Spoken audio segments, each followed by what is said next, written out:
नमस्कार, मैं सुवर्णा। न्याय टीवी में आप सभी दर्शकों का स्वागत है। कोर्ट राउंडअप की खबरें अब विस्तार से।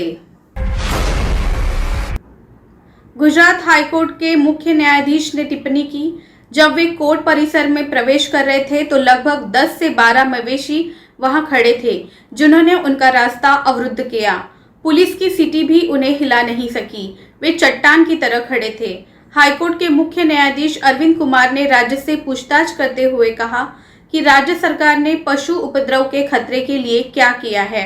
मुख्य न्यायाधीश ने गुजरात उच्च न्यायालय के एक पूर्व आदेश के संबंध में दायर एक अवमानना याचिका पर सुनवाई करते हुए इस प्रकार टिप्पणी की, जिसमें न्यायालय द्वारा वर्ष 2017 में गुजरात सरकार को पशु उपद्रव को नियंत्रित करने और सड़कों की गुणवत्ता के रखरखाव के संबंध में कई निर्देश जारी किए गए थे।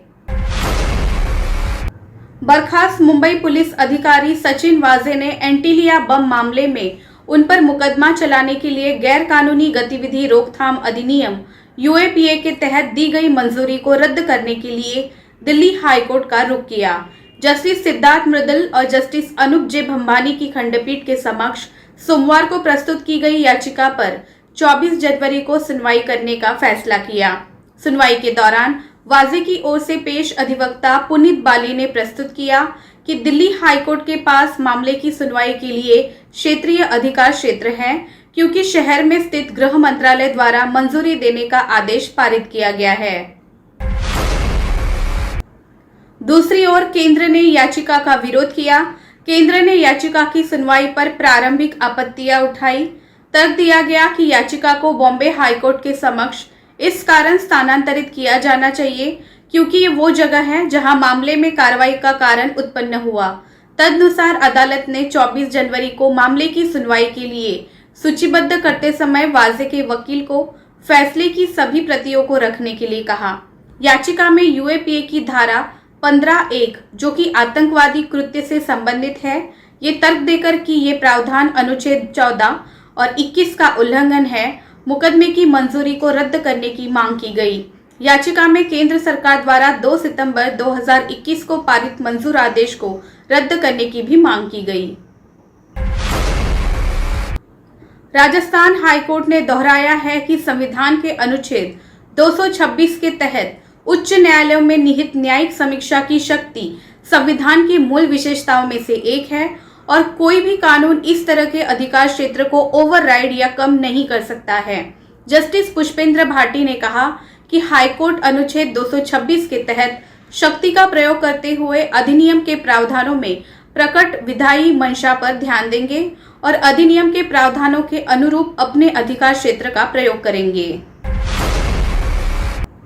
दिल्ली हाईकोर्ट ने सोमवार को YouTube blogger Manisha Malik, New Zealand के यूट्यूबर कार्ल एडवर्ड राइस, जिसे कार्ल रॉक के नाम से जाना जाते हैं, की पत्नी द्वारा दायर याचिका पर तय तारीख से पहले सुनवाई से इनकार किया।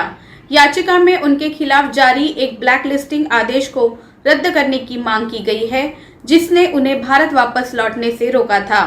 न्यायमूर्ति वी कामेश्वर राव ने कहा कि इसे केवल पहले से तय की गई तारीख पर ही सुना जा सकता है, उससे पहले नहीं।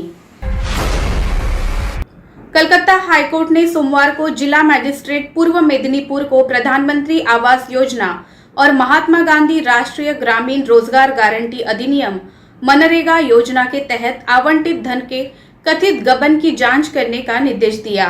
चीफ जस्टिस प्रकाश श्रीवास्तव और जस्टिस राजश्री भारद्वाज की पीठ उक्त योजनाओं के तहत आवंटित धन के दुरुपयोग का आरोप लगाने वाली एक याचिका पर फैसला सुना रही थी। इसके अलावा बेंच को अवगत कराया गया कि धन का न केवल दुरुपयोग किया गया, बल्कि ये भी दिखाया गया कि भुगतान मृत व्यक्तियों और हिरासत में रहने वालों को किया गया है।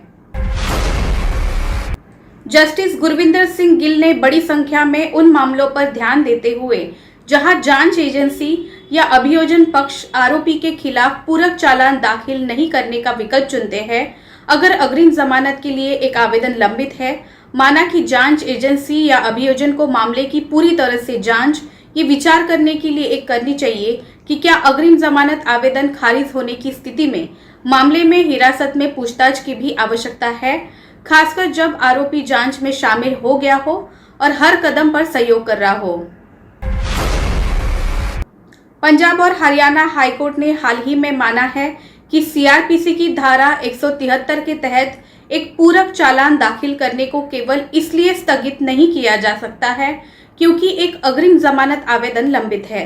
इस तरह की फाइलिंग को लंबी अवधि के लिए स्थगित नहीं किया जाना चाहिए और जब भी इसे स्थगित किया जाता है तो इसके लिए विशिष्ट और वास्तविक कारण मौजूद होने चाहिए।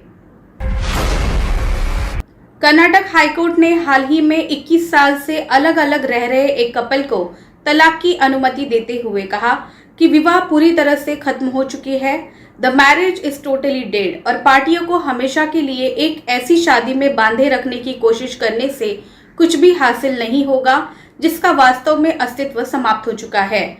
जस्टिस बी विरपा और जस्टिस के एस हेमलेखा की खंडपीठ ने कहा, एक बार जब पार्टियां अलग हो जाती हैं और ये अलगाव 21 साल से अधिक समय तक जारी रहता है और उनमें से एक ने तलाक के लिए याचिका पेश की है तो ये अच्छी तरह से माना जा सकता है कि शादी टूट चुकी है। फिलहाल बस इतना ही। अन्य खबरों के लिए जुड़े रहिए न्याय टीवी के साथ। नमस्कार।